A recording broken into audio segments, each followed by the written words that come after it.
Shalom Kedoya. Shalom. Shalom jemaat Kedoya. Shalom. Haleluya.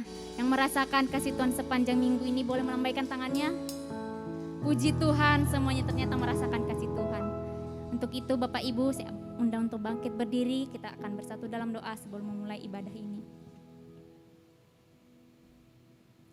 Bapa yang di surga, kami sangat bersyukur Tuhan atas kasih Tuhan, atas kemurahan Tuhan, atas kelimpahan Tuhan yang Tuhan limpahkan dalam hidup kami. Kami sangat bersyukur Tuhan hingga kami tidak dapat mengungkapkannya dengan kata-kata betapa baiknya Tuhan dalam hidup kami. Tuhan yang selalu setia, kasih Tuhan yang terus bersama kami hingga pada saat ini.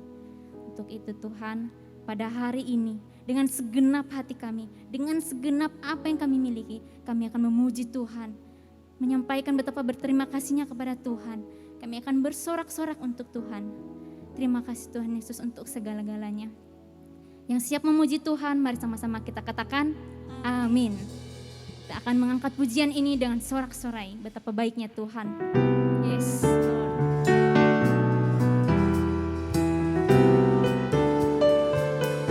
Kasih Tuhan yang tidak pernah berkesudahan dalam hidup kita, selalu baru setiap hari. Haleluya, terima kasih Tuhan.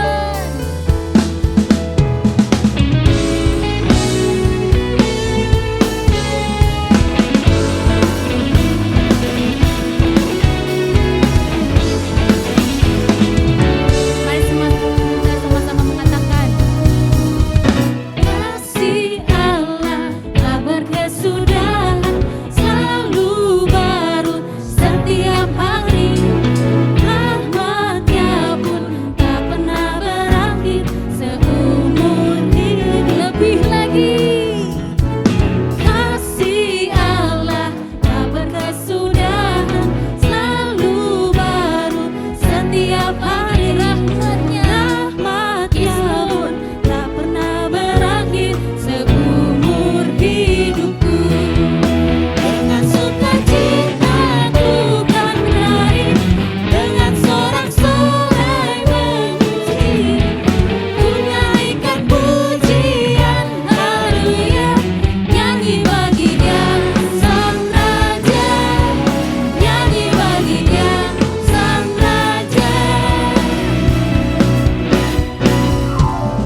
Silakan Bapak Ibu untuk duduk kembali.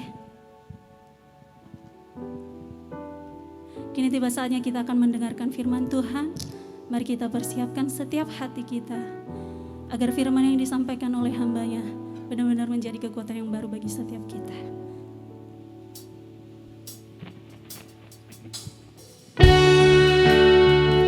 Kasih Tuhan sungguh mempesona bagi setiap kita. Mari kita bersyukur pada hari ini kepada Tuhan. Sebab tiada kasih yang lebih besar selain kasih Allah bagi setiap kita. Yesus, kami bersyukur untuk setiap kebaikan-Mu Tuhan.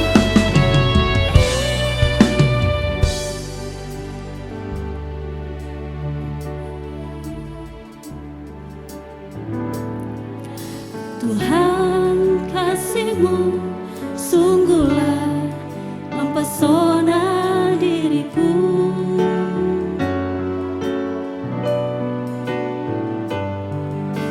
Tuhan, kuasa-Mu sungguhlah menggetarkan hatiku. Katakan kasih-Mu Tuhan, kasih-Mu ya Tuhan, yang Kau limpahkan bagiku.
Mari sembah Tuhan pada saat ini.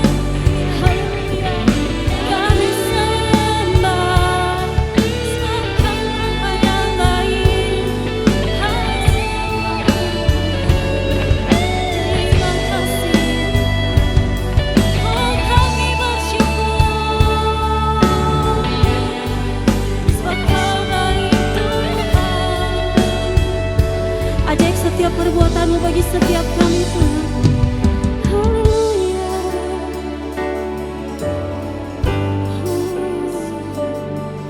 Terima kasih Tuhan. Terima kasih Yesus. Haleluya.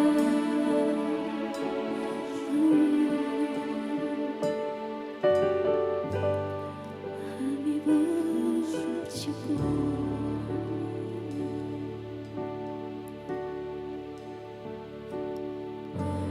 Aku percaya berkat-Mu atasku melimpah, kebajikan, kemurahan selalu melingkupiku. Ku puji, ku sembah Kau Tuhan. Aku percaya berkat-Mu atasku melimpah, kebajikan, kemurahan selalu melingkupiku. Ku puji, ku sembah Kau.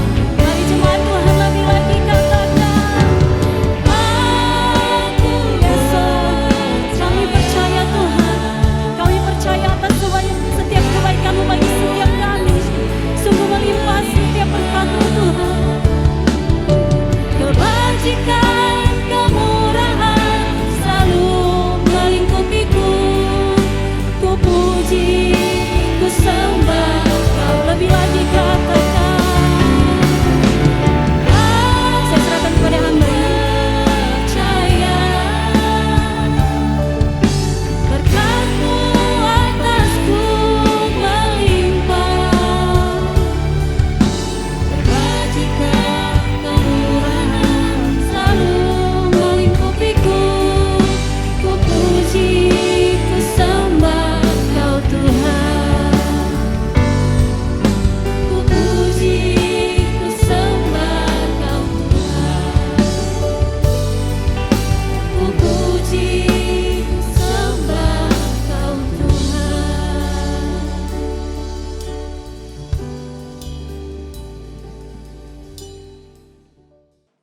Saudaraku, mari kita masuk dalam doa.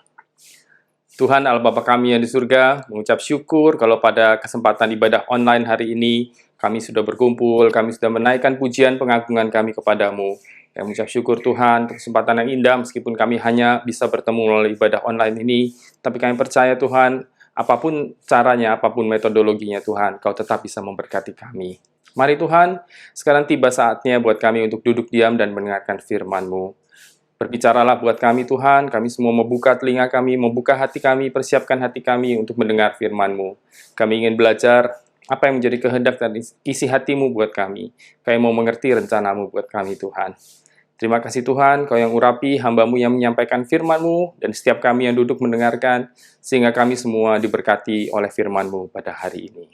Terima kasih Tuhan, kami serahkan pemberitaan firman-Mu ke dalam tangan-Mu, hanya di dalam nama Tuhan Yesus Kristus kami berdoa dan mengucap syukur. Haleluya. Amin. Shalom saudara yang dikasihi oleh Tuhan Yesus. Senang sekali saya Pendeta Rubin Adi Abraham bisa melayani Anda dalam ibadah ini. Hari ini saya akan menyampaikan firman dengan judul Karakter Seorang Pemenang. Kita akan baca 2 Samuel 23 ayat 8-12 yang berbunyi demikian. Inilah nama para pahlawan yang mengiringi Daud, Ishibaal orang Hakmoni, kepala Triwira, yang mengayunkan tombaknya melawan 800 orang yang tertikam mati dalam satu pertempuran. Dan sesudah dia Eleazar anak Dodo, anak seorang Ahohi, ia termasuk ketiga pahlawan itu. Ia ada bersama-sama Daud ketika mereka mengolok-olok orang Filistin yang telah berkumpul di sana untuk berperang. Padahal orang-orang Israel telah mengundurkan diri. Tetapi ia bangkit dan membunuh demikian banyak orang Filistin sampai tangannya lesu dan tinggal melekat pada pedangnya. Tuhan memberikan pada hari itu kemenangan yang besar. Rakyat datang kembali mengikuti dia hanya untuk merampas. Ayat 11. Sesudah dia sama anak Age orang Harari ketika orang Filistin berkumpul di Lehi. Di sana ada sebidang tanah ladang penuh kacang merah. Dan tentara telah melarikan diri dari hadapan orang Filistin. Maka berdirilah ia di tengah-tengah ladang itu. Ia dapat mempertahankannya dan memukul kalah orang Filistin. Demikianlah diberikan Tuhan kemenangan yang besar. Haleluya. Saudara, kita berada pada masa-masa yang sulit akibat pandemi COVID-19 ini. Ada banyak masalah, baik sakit penyakit, bahkan kematian dari orang-orang yang kita kasihi. Masalah ekonomi yang berkepanjangan, masalah-masalah di dalam keluarga pun terjadi. Dan karena ini sudah berlangsung lebih dari 1,5 tahun, banyak orang menjadi capek, lelah dengan situasi yang ada.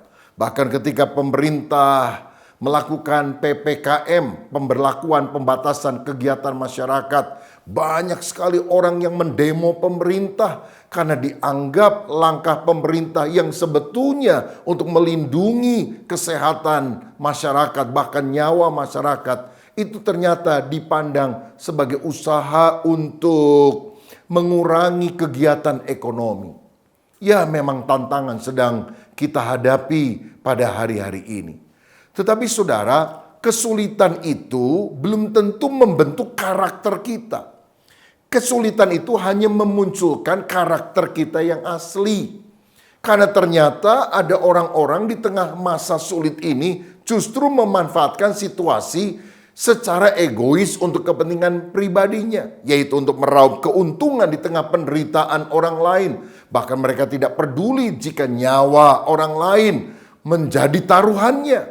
Contohnya apa? Yang menahan obat-obatan sehingga menjadi langka di pasaran, padahal itu sangat dibutuhkan oleh pasien COVID misalnya. Atau bahkan yang menahan tabung-tabung oksigen sehingga ada kelangkaan. Dan ini kan sesuatu yang sangat membahayakan bangsa kita. Saudara, lagi pula ketika orang-orang banyak membeli vitamin untuk menguatkan badannya, bermunculan vitamin palsu. Ada juga swab PCR palsu, kartu vaksin palsu. Tidak pernah divaksin tapi muncul kartunya. Ini sesuatu yang sangat memprihatinkan. Kok ada orang-orang yang tega-teganya melakukan hal itu? Ini adalah ciri dari karakter pecundang.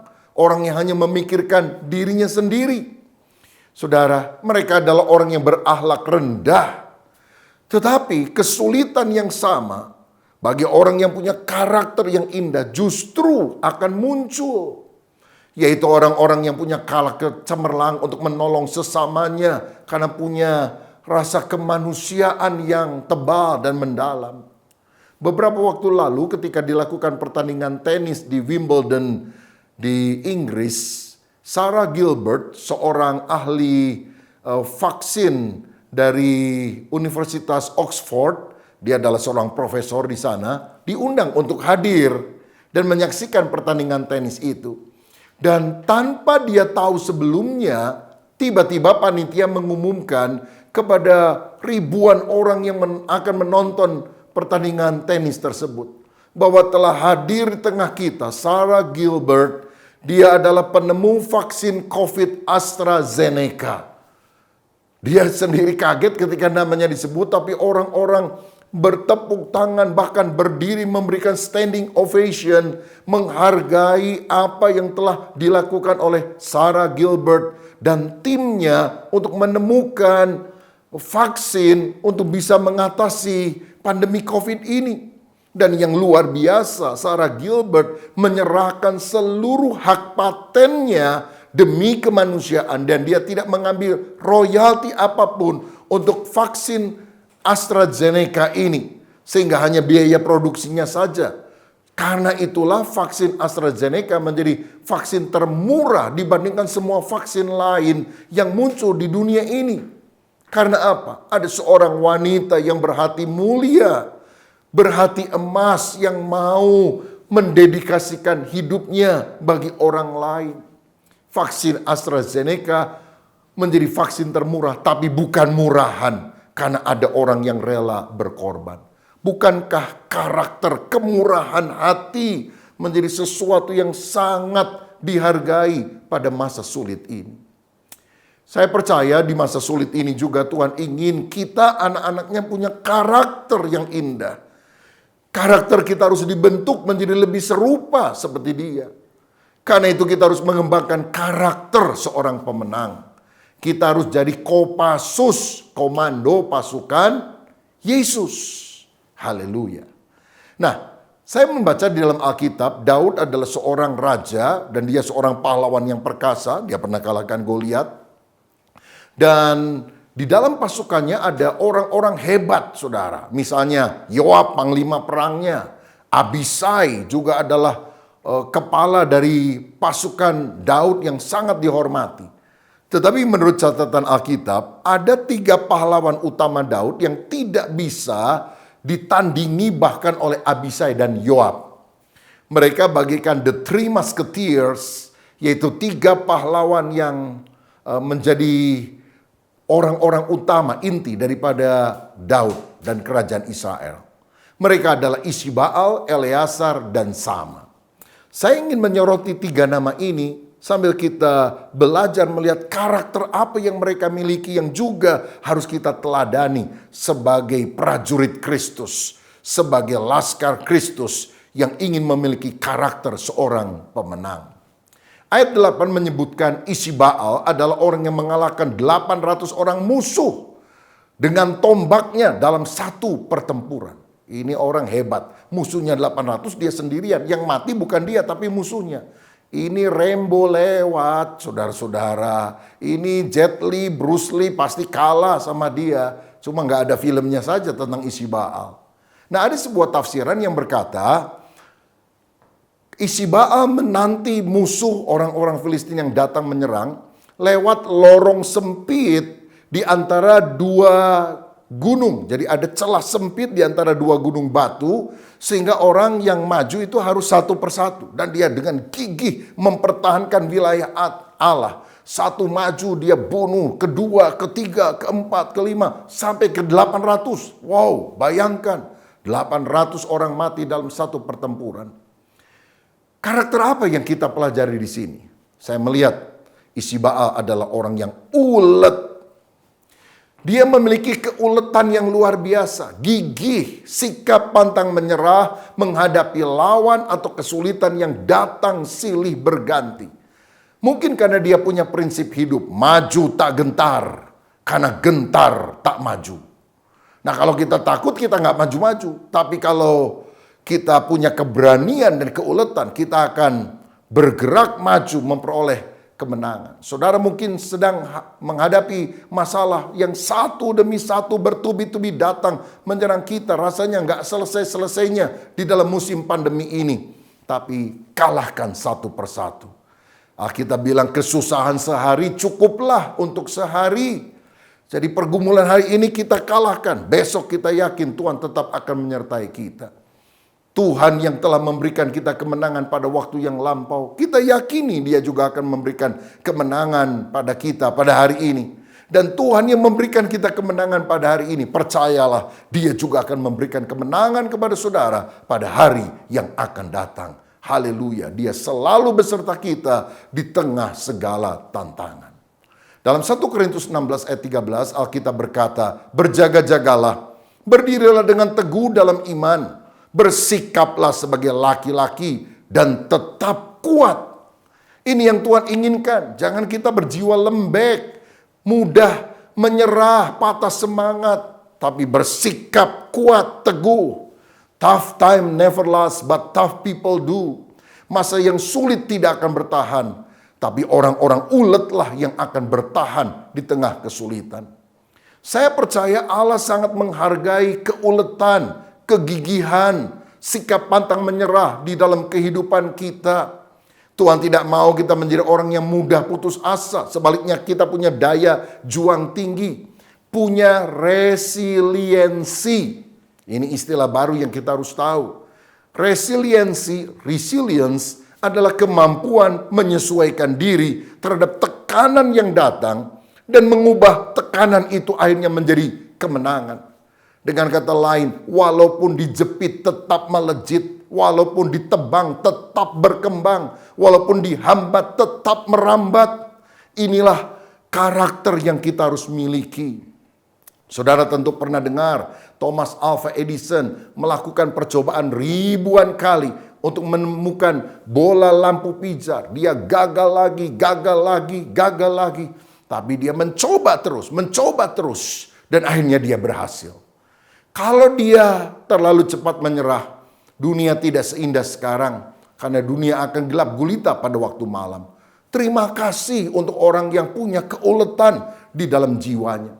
Saya percaya sukses itu diraih oleh orang yang masih bertahan ketika orang yang lain sudah menyerah. Dan ketika orang berkata, tidak bisa, tidak mampu, mana tahan. Kita dengan kekuatan Tuhan berkata, aku masih bisa mengatasinya dengan Tuhan. Itulah ciri seorang pemenang. Saya teringat di dalam Alkitab, ketika Musa mati, Tuhan menyuruh Yosua untuk menjadi pemimpin Israel menggantikan Musa. Dan tentu saja Yosua menjadi gentar. Siapa dia? Dia cuma bujangnya Musa. Musa seorang yang pernah ketemu sama Tuhan, pernah bicara kepada Tuhan, dan pernah membelah laut Teberau. Siapa Yosua? Tapi pesan Tuhan datang begini kepada Yosua dalam Yosua 1 ayat 9. Bukankah telah kuperintahkan kepadamu? Kuatkan dan teguhkan hatimu, janganlah kecut dan tawar hati, sebab Tuhan Allahmu menyertai engkau kemanapun engkau pergi. Pada hari-hari pandemi ini sedang berlangsung, Tuhan juga ingin berkata kepada saudara, teguhkan hatimu, kuatkan imanmu, jangan gentar. Aku menyertai engkau dimanapun engkau berada. Dalam kondisi apapun yang sedang engkau alami, aku tetap beserta dengan engkau. Haleluya. Saudara-saudara, di dalam perjanjian baru ada seorang tokoh yang pelayanannya juga dan hidupnya sangat berdampak. Dia adalah Rasul Paulus. Dia yang menulis hampir setengah kitab-kitab perjanjian baru. Dia yang merintis banyak jemaat di berbagai kota, di berbagai tempat. Apa rahasia keberhasilan dan dampak pelayanan yang luar biasa dari Rasul Paulus? Menurut saya kuncinya sama seperti yang dimiliki oleh isi Baal. Keuletan. Dalam 2 Korintus 11 ayat 23-28, dia menceritakan kesulitan yang dia alami. Dia berkata begini, apakah mereka pelayan Kristus? Aku berkata seperti orang gila, aku lebih banyak berjeri lelah, lebih sering di dalam penjara, didera di luar batas, kerap kali dalam bahaya maut. 5 kali aku disesat orang Yahudi, setiap kali 40 kurang 1 pukulan, 3 kali aku didera, 1 kali dilempari dengan batu, 3 kali mengalami karam kapal, sehari semalam aku terkatung-katung di tengah laut. Dalam perjalananku aku sering diancam bahaya banjir dan bahaya penyamun, bahaya dari pihak orang Yahudi dan dari pihak orang-orang bukan Yahudi, bahaya di kota, bahaya di padang gurun, bahaya di tengah laut, dan bahaya dari pihak saudara-saudara palsu. Aku banyak berjeri lelah dan bekerja berat. Kerap kali aku tidak tidur, aku lapar dan dahaga. Kerap kali aku berpuasa, kedinginan, dan tanpa pakaian. Dan dengan tidak menyebut banyak hal lain lagi urusanku sehari-hari. Yaitu untuk memelihara semua jemaat-jemaat. Lihat seorang yang sangat tangguh. Masalahnya datang silih berganti, tapi dia mengatasinya. Karena dia punya jiwa yang kuat. Saudara, apa pembeda jiwa yang lemah dan jiwa yang kuat? Keuletan, ketekunan, kegigihan. Karena itu milikilah karakter ini, kembangkan di dalam hidup kita. Dan keuletan itu muncul justru ketika kesulitan datang, bukan melalui hidup yang mudah. Saya percaya Yesus tidak datang untuk membuat hidup kita lebih mudah, tetapi Tuhan ingin menjadikan kita orang-orang besar, generasi unggul, generasi yang mengandalkan Allah. Pada Perang Dunia Kedua ada seorang jenderal yang terkenal namanya Douglas MacArthur. Pada waktu itu usia anaknya kira-kira 14 tahun. Dan dia menuliskan sebuah doa untuk putranya. Dan salah satu kalimat dari doanya itu berbunyi demikian. Doa untuk putraku. Tuhanku, aku mohon janganlah pimpin putraku di jalan yang mudah dan lunak, namun tuntunlah dia di jalan yang penuh hambatan dan godaan, kesulitan dan tantangan. Biarkanlah putraku belajar untuk tetap berdiri di tengah badai dan senantiasa belajar untuk mengasihi mereka yang tidak berdaya. Bukankah doa yang luar biasa? Tidak minta hidup yang gampang, tetapi kekuatan dan empati untuk bisa menolong orang lain. Saudara lihat, kapan mujizat hebat itu dicatat dalam Alkitab? Apakah ketika suasananya mudah? Tidak.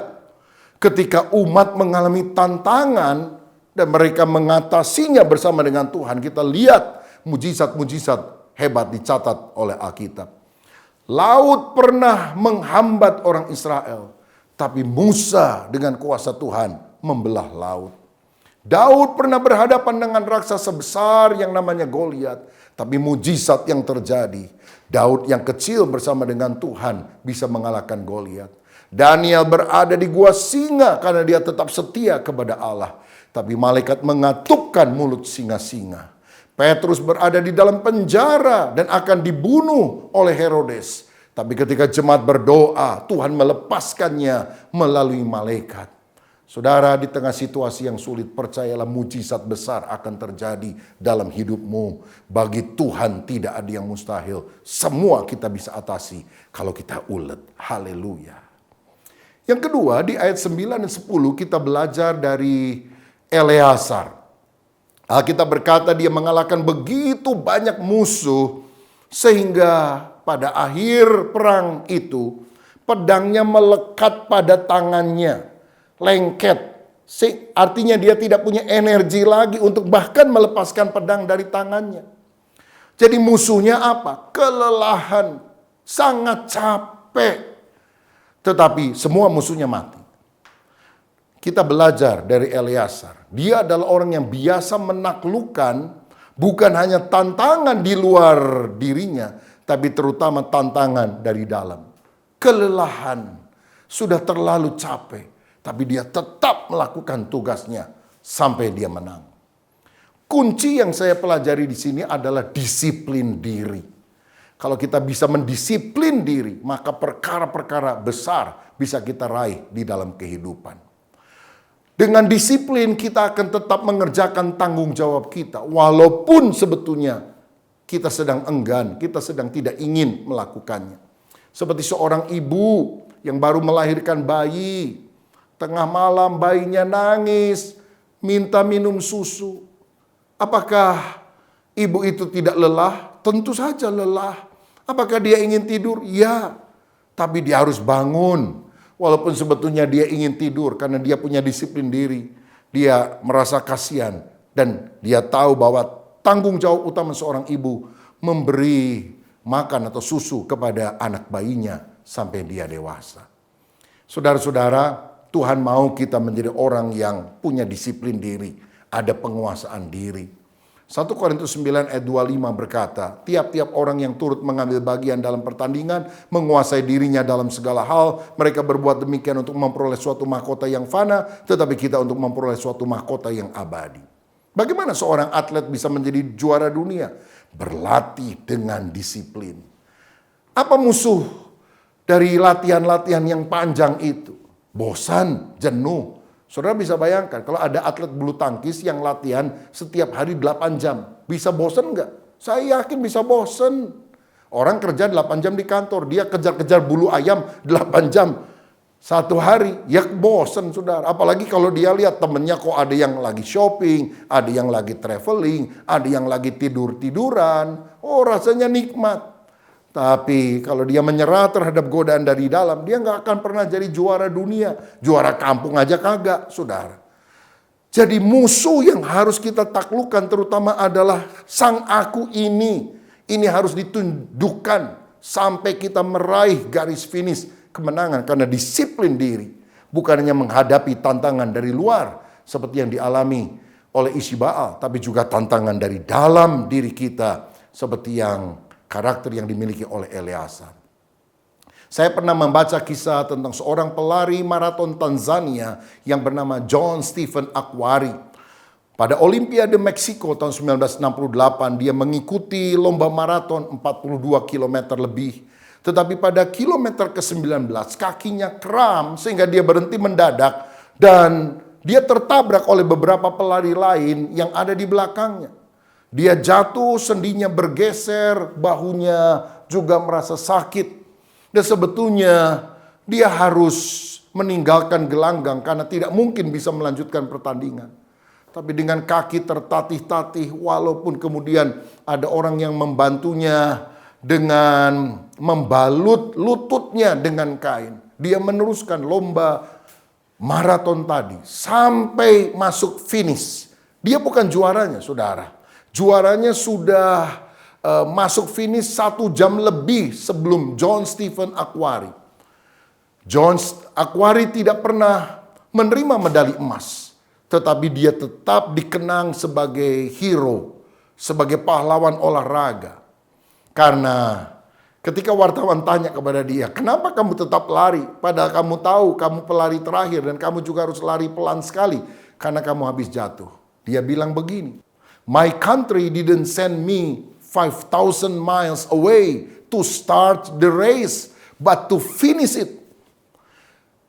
Negara saya tidak mengutus saya 5.000 miles dari sini hanya untuk memulai pertandingan, tapi untuk mengakhiri pertandingan, masuk garis finish. Dan itulah yang dia lakukan. Saudara, saya percaya musuh yang terbesar yang harus ditaklukkan adalah diri kita sendiri. Dan kita harus berkata, maju terus. Kamu harus menyelesaikan pertandingan. Ingatkah saudara ketika Yesus ada di Taman Getsemani, dia berdoa. Apa yang dilakukan murid-muridnya? Tidur. Sampai 3 kali Tuhan Yesus membangunkan. Tidur lagi, tidur lagi, tidur lagi. Kelelahan di dalam, mungkin juga kebosanan dan hal yang lain menyebabkan murid-murid tidur ketika Yesus sedang berdoa. Karena itu Yesus berkata, berjaga dan berdoalah. Supaya kamu tidak jatuh ke dalam pencobaan. Roh memang penurut tetapi daging lemah. Nah, ada satu ayat yang menarik dari Galatia 6 ayat 9 yang berkata, janganlah kita jemu-jemu berbuat baik, karena apabila sudah datang waktunya kita akan menuai jika kita tidak menjadi lemah. 1 Korintus 15 ayat 58 berkata, karena itu saudara-saudaraku yang kekasih, berdirilah teguh, jangan goyah dan giatlah selalu dalam pekerjaan Tuhan, sebab kamu tahu bahwa dalam persekutuan dengan Tuhan, jerih payahmu tidak sia-sia. Ini menunjukkan Tuhan mau kita punya disiplin. Disiplin bersaat teduh misalnya. Bahkan pada masa pandemi ini bangun lebih pagi, berdoa, menyembah Tuhan, baca Alkitab setiap hari. Mungkin 2 fasa perjanjian lama, 2 fasa perjanjian baru. Disiplin mengembalikan persepuluhan yang adalah milik Tuhan. Berapapun yang Tuhan titipkan kepada kita, kita tahu kita harus membawa miliknya ke rumah perbendaharaan. Saudara, disiplin beribadah walaupun secara online. Disiplin pelayanan di masa pandemi. Jangan cuma rajin sepeda-sepedaan, rajin kerja. Tetapi malas berdoa, malas ibadah online, malas komsel. Saudara, ayo disiplin diri kita. Roma 12 ayat 11 berkata, janganlah hendaknya kerajinanmu kendor, biarlah rohmu menyala-nyala dan layanilah Tuhan. Miliki karakter pertama, keuletan. Miliki karakter yang kedua, yaitu disiplin diri. Dan yang terakhir, yang ketiga, kita perlu belajar dari seorang tokoh yang lain yang namanya adalah Sama. Menurut ayat 11 dan 12, Sama ini mendapatkan tugas yang paling sederhana, menjaga ladang yang penuh kacang merah. Dan ketika orang Filistin datang, semua anak buahnya melarikan diri. Kenapa lari? Bisa saja karena takut, tetapi menurut saya karena anak buahnya merasa pengorbanan mereka tidak sebanding dengan apa yang mereka jaga atau pertahankan. Mungkin ada yang teriak begini, Sama, lari yuk. Kalau kita disuruh jaga istana dan kita mati, besok nama kita ada di koran Yerusalem Post. Sama pahlawan nasional menjaga istana. Apalagi kalau kita disuruh menjaga tabut perjanjian, lalu kita mati, maka besok nama kita juga akan muncul di koran. Sama martir, mati syahid, membela tabut perjanjian. Tapi kamu kan cuma disuruh jaga ladang penuh kacang merah. Jadi kalau kamu mati, nama kamu nggak akan di koran. Masa orang tulis sama pahlawan kebun kacang? Kan nggak mungkin katanya. Ya memang dia hanya disuruh menjaga kebun kacang. Saudara, dan orang pikir kalau dia mati, jasanya tidak akan diingat. Tetapi sama punya pandangan yang benar tentang hal ini. Dia berkata, aku terima tugas ini dari Daud, rajaku, dan aku harus bisa dipercaya, bertanggung jawab terhadap apa yang dia titipkan. Ini ladang miliknya Tuhan. Tidak boleh diambil oleh orang kafir, orang Filistin. Dan dia pertahankan ladang itu sampai semua musuhnya melarikan diri. Raja Daud menghargai sama, bukan karena penugasan yang maha penting yang diberikan kepadanya, tapi karena sikap hatinya. Dan sikap hati atau karakter semacam ini yang kita harus miliki. Setia dalam perkara kecil. Walaupun yang dia titipkan tampaknya hanya ladang kebun kacang, tapi sama punya tanggung jawab besar terhadap apapun yang ditugaskan. Kalau saudara mendapatkan tugas, bertanggung jawablah. Walaupun kau anggap tugas itu kecil. Karena Matius 25 ayat 21 berkata, maka kata tuannya itu kepadanya, baik sekali perbuatanmu itu, hai hambaku yang baik dan setia. Engkau telah setia dalam perkara kecil, aku akan memberikan kepadamu tanggung jawab dalam perkara yang besar. Masuklah dan turutlah dalam kebahagiaan Tuanmu. Saudara, Allah tidak melihat tingkatan dalam pelayanan seperti yang dilihat oleh manusia. Kita sering pikir, oh orang yang khotbah itu pasti pahalanya lebih besar dari orang yang mimpin pujian. Yang mimpin pujian itu pahalanya lebih besar dari yang main musik. Atau bahkan dari asyir atau kolektan. Saudara, manusia melihat apa yang di depan mata. Tapi Tuhan melihat hati. Kalau dia melihat hatimu yang tulus, bahkan janda yang hanya punya 2 peser, tapi dia memberikan yang terbaik, segala yang dia miliki, Tuhan menghargainya. Ya, ingat ini, manusia melihat apa yang di luar, tapi Tuhan melihat apa yang ada di dalam, yaitu di hati kita. Saudara, menurut pendapat saudara, siapa pengkhotbah terhebat yang dicatat dalam Alkitab? Petrus? Ya, dia hebat. Dia pernah berkhotbah dan 3.000 orang bertobat. Hebat kan? Sekarang pendeta 3.000 kali khotbah hanya 1 orang bertobat. Petrus sekali berkhotbah 3.000 orang yang bertobat. Tapi menurut Alkitab ada pengkhotbah lain yang sekali berkhotbah bukan cuma 3.000, 1 kota bertobat. Dan jumlah orang di kota itu kata Alkitab 120.000 orang. Kota itu adalah kota Niniwe. Dan pengkhotbah ini adalah Yunus. Yunus bilang, kalau kamu nggak bertobat, kamu dibinasakan oleh Tuhan. Orang bertobat semuanya, puasa, bahkan binatang disuruh puasa oleh raja. Tapi apa yang terjadi? Setelah Yunus selesai berkhotbah, dia malah marah kepada Tuhan karena orang-orang bertobat. Ini sebetulnya pendeta aneh, saudara. Kalau saya khotbah dan banyak orang tobat, waduh saya senang. Ini sebaliknya, Yunus ketika melihat orang bertobat, dia marah. Karena dia tahu bangsa Asyur ini kalau bertobat nanti akan dipakai Tuhan untuk mengalahkan, membinasakan bangsa Israel. Karena itu lebih senang kalau bangsa Asyur ini tidak bertobat dan dibinasakan oleh Tuhan. Saudara, apakah Yunus adalah pengkhotbah yang paling hebat? Secara manusia, secara jumlah, secara kuantitas ya. Tapi Tuhan melihat hati. Tuhan mengoreksi Yunus yang hatinya tidak lurus. Bagaimana dengan Nuh? Yang berkhotbah mungkin sekitar 120 tahun. Hanya 8 orang yang bertobat. Hanya dia dan keluarganya. Tapi di hadapan Tuhan, dia orang yang luar biasa. Bahkan Alkitab menyebut dia sebagai pemberita kebenaran. Apalagi Yeremia disuruh khotbah 40 tahun. Tapi Tuhan kasih tahu di awal. Jangan nyesel nanti ya. Karena kamu mesti khotbah 40 tahun tapi nggak akan ada orang yang bertobat. Lah, kalau kita tahu kita khotbah nggak ada orang yang tobat. Khotbah nggak tobat. Nggak khotbah nggak tobat, ya ngapain kita khotbah kan? Tapi Yeremia khotbah 40 tahun loh saudara, walaupun dia tahu tidak ada hasilnya. Kenapa Tuhan memberikan perintah itu? Karena nanti pada hari penghakiman, ketika orang-orang divonis karena menolak anugerah keselamatan dari Tuhan, Tuhan tidak mau ada orang yang tunjuk jari kepada dia dan bilang, engkau tidak adil Tuhan, engkau tidak pernah memperingatkan aku. Tuhan akan panggil orang seperti Nuh. Tuhan akan panggil orang seperti Yeremia. Aku sudah mengingatkan melalui mereka, tapi kamu tidak mau dengar, kamu tidak bertobat. Sekarang kamu harus dihukum. Berarti kita harus punya sikap seperti seperti Nuh, seperti Yeremia, setia bertanggung jawab, karena hasil itu adalah Tuhan yang menentukan. Saudara, saya teringat ada seorang guru sekolah minggu sederhana namanya Edward Kimball yang selalu melayani anak-anak dengan kisah-kisah Alkitab. Dan satu kali ada seorang yang bertobat namanya D.L. Moody. Dan D.L. Moody kemudian menjadi pengkhotbah terkenal pada abad 19 yang kira-kira pernah khotbah kepada 100 juta orang. Dan betapa banyak orang yang bertobat melalui pelayanan Moody. Siapa yang dalam tanda kutip berjasa memenangkan dia? Edward Kimball, yang kita nggak dengar siapa namanya. Kalau engkau guru sekolah minggu, pelayan sederhana, jangan bilang, saya cuma begini, saya bukan seperti pendeta terkenal. Saudara, engkau tidak pernah tahu Tuhan bisa memakai engkau memunculkan hamba-hamba Tuhan yang hebat seperti D.L. Moody.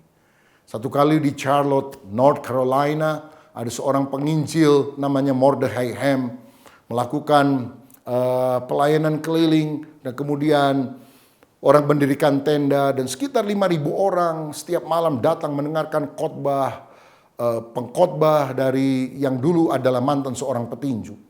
Dan pada hari kesekian ada 2 orang remaja yang datang, dan saya dengar datangnya agak terlambat sehingga mereka bingung mencari kursi kosong.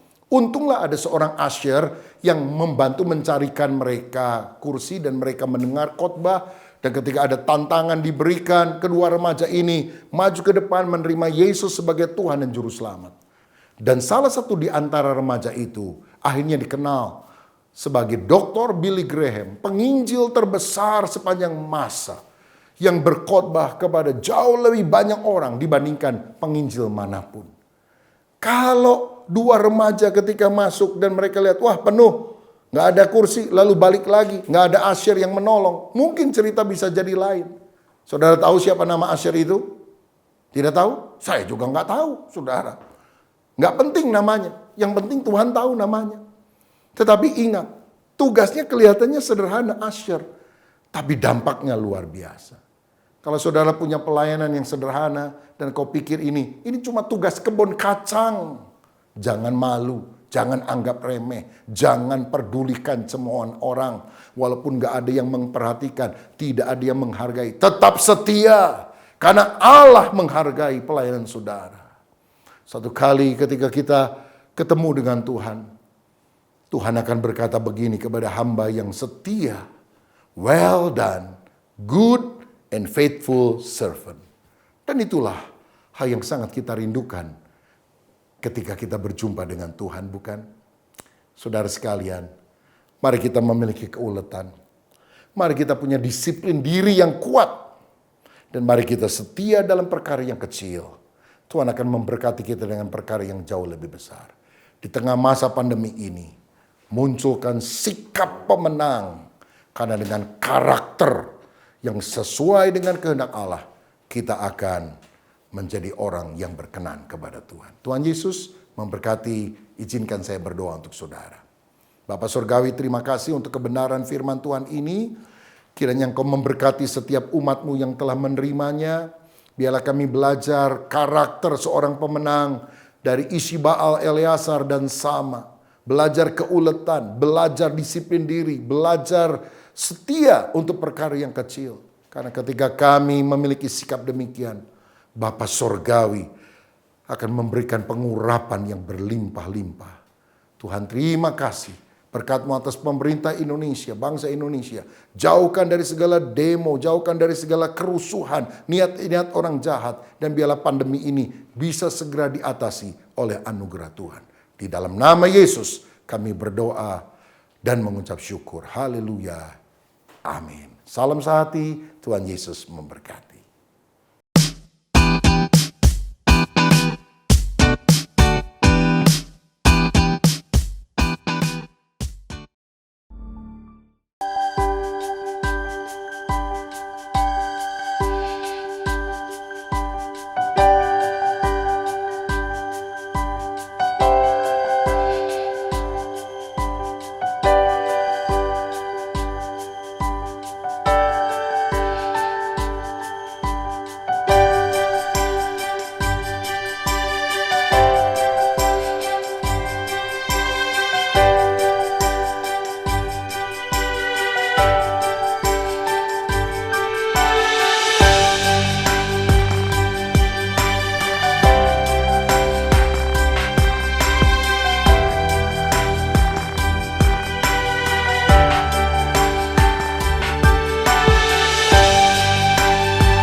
Shalom Bapak Ibu sekalian.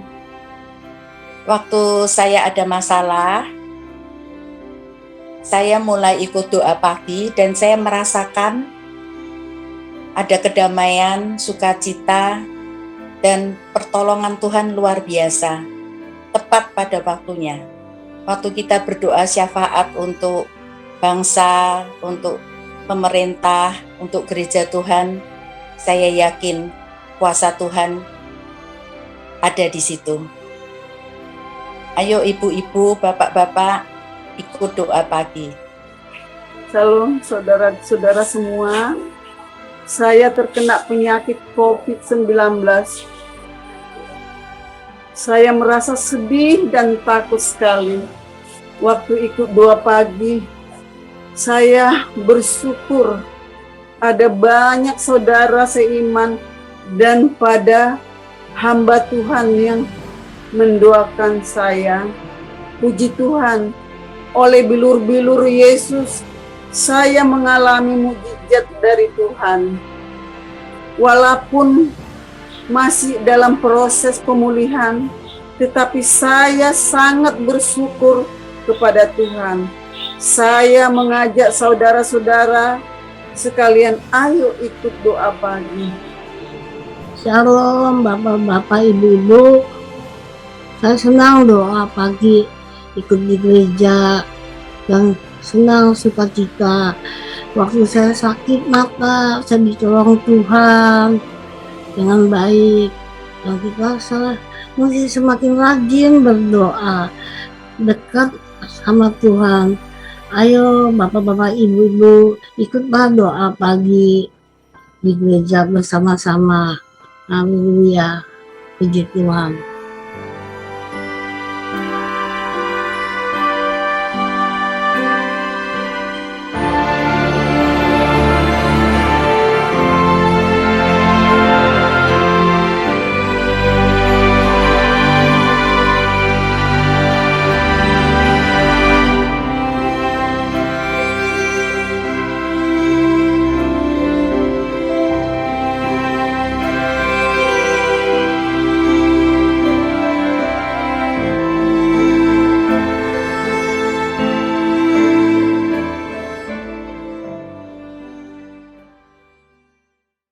Kecamatan Molo Barat ini usna nama. Ini no. Naida ti uno eleksem mane. Hey. Ne mante ida.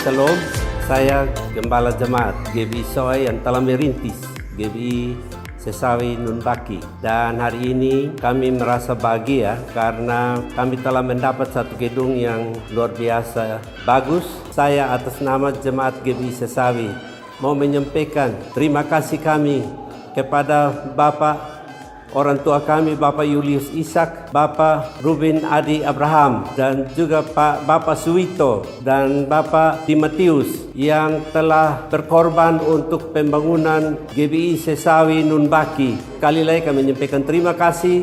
Tuhan Yesus memberkati. Shalom.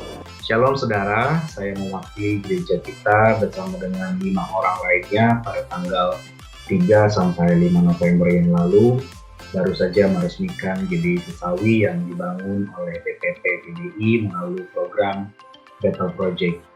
Saya sendiri sangat diberkati dengan perjalanan ini, bagaimana saya bisa melihat orang-orang di desa yang sebelumnya tidak memiliki gedung gereja yang layak untuk beribadah, dan ini mereka sudah memiliki gedung yang baik dan lebih besar dan tentunya lebih bagus. Perjalanan yang kami tempuh untuk bisa mencapai lokasi adalah selama 5 jam perjalanan menggunakan mobil, saudara. Namun rasa lelah yang kami rasakan ketika mengikuti perjalanan itu terbayarkan karena kami melihat sukacita dari orang-orang di sana yang sudah memiliki gedung gereja yang baru. Jika saya saja sangat diberkati ketika mengikuti perjalanan ini, saya yakin saudara juga diberkati ketika melihat masyarakat Desa Nunbaki yang sudah memiliki gedung gereja yang baru. Terima kasih, Tuhan Yesus memberkati kita semuanya. Shalom Bapak Ibu Saudara, puji Tuhan pada tanggal 4 November yang lalu kita sudah meresmikan gedung gereja GBI Sesawi yang pembangunannya didanai oleh PMB GBI Betel. GBI Biji Sesawi terletak di Desa Nunbaki, dulunya memiliki gedung gereja yang hampir tidak layak untuk dipakai beribadah. Namun, kini berkat kemurahan hati Bapak Ibu sekalian yang mendukung program Battle Project, jemaat GBI Sesawi sudah memiliki gedung baru yang lebih layak, lebih kokoh, dan lebih baik. Saya, Ketua Pelayanan Misi Berkat, mengucapkan banyak terima kasih kepada Bapak Ibu sekalian. Mari terus dukung program Battle Project. Tuhan Yesus memberkati. Haleluya. Amin.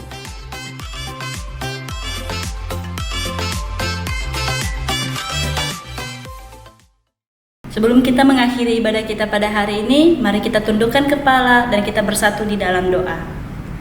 Terima kasih Tuhan Yesus, kami mengucap syukur kepada Tuhan karena hari ini kami boleh beribadah di hadapan Tuhan. Kami boleh memuji, menyembah, bahkan mendengarkan sebagian dari kebenaran firman Tuhan. Biarlah setiap pujian penyembahan kami berbau harum di hadapan-Mu Tuhan. Bahkan firman-Mu yang telah ditaburkan hari ini menjadi kekuatan, menjadi rema dan teguran bagi setiap kami, supaya iman kami tetap kokoh di hadapan Tuhan. Terima kasih Bapa, biarlah kiranya juga Tuhan yang memberkati setiap hamba-hamba-Mu yang telah melayani hari ini. Biarlah kiranya Engkau urapi lebih dan lebih lagi, dan biarlah kekudusan Tuhan terus menurun atas kehidupan mereka. Terima kasih Bapa, terima kasih. Kami juga berdoa Tuhan buat jemaat kami dimanapun mereka berada saat ini, di rumah mereka masing-masing. Biarlah kiranya juga penyertaan Tuhan sempurna atas mereka, supaya setiap jemaat kami tetap menikmati penyertaan dan perlindungan Tuhan. Terima kasih Bapa, biarlah Engkau memberkati mulai dari sekolah minggu, teens, youth, bahkan semua jemaat-jemaat. Biarlah semua tetap berada dalam perlindungan Tuhan, sehingga setiap hari-hari mereka terus menikmati penyertaan-Mu ya Tuhan. Engkau memberkati mereka dalam pekerjaan, dalam studi, bahkan dalam segala usaha. Apapun yang mereka kerjakan, biarlah Tuhan buat berhasil. Terima kasih Bapa, terima kasih. Berdoa juga Tuhan buat seluruh pemimpin-pemimpin rohani kami, mulai dari Pak Rubin, Om Sur, dan juga Om Julius, Pak Suwito. Biarlah Engkau urapi juga mereka, berkati setiap kehidupan mereka Bapa. Biarlah mereka menjadi teladan, bahkan menjadi pedoman bagi kami untuk terus mengasihi Tuhan. Terima kasih Bapa, terima kasih.